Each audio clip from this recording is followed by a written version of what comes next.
first of all, there is strong sponsorship, and strong sponsorship from the people who actually have to live with the solutions, so executives in that area. What we find is that with business processes, a lot of very conflicting issues come up, which have to be sorted out by someone who needs to make a decision. So we need to make sure we have a good forum for those decisions to be made, as opposed to just pushing it down too far down the organization and saying, okay, project manager, business process analyst, go sort this out. Because so many of the decisions have to be made which affect different departments, different organizations, we need some sort of steering group or some sort of good sponsorship. But that's always been true of any major project of any type, so that's not really different. That's still a major requirement.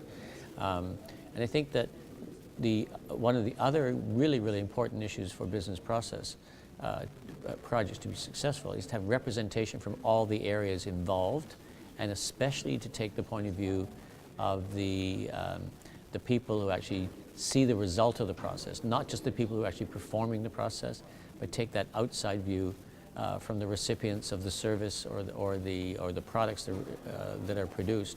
Having that view from the end looking back in is really quite important. But to leverage that, we need right up front to be able to say what is the vision for this process, to almost put ourselves out into the future and say, what does that future look like? What does success look like? And how will we measure that? How will we really know we've been successful?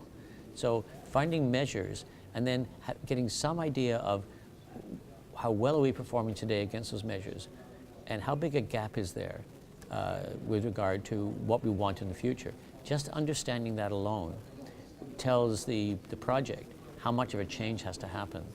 Because if we have a small gap, then it's not a big change, and we can probably put a small team together and find a few things which are quick wins, easy improvements.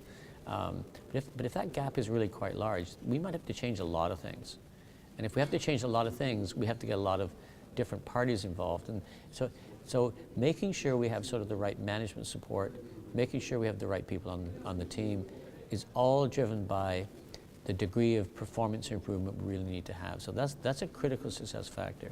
Of course, in addition to that, we have to have people working who are facilitating those efforts. There's a lot of facilitation skills that are absolutely critical, because those workshops with the managers of different departments can be quite controversial and get out of hand very quickly. But great facilitation, which allows you to pull together all the best ideas and make sure that everybody's on the same page at the end, is really quite important. And of course, the skills of the people doing the analysis and the design and the modelers, they're all required. But those are different than our traditional projects. So we have to learn how to do good facilitation, how to do good project management, and how to really model and represent and analyze. We need the methodologies for that to be in place as well, of course. So there's a lot of different things, of course.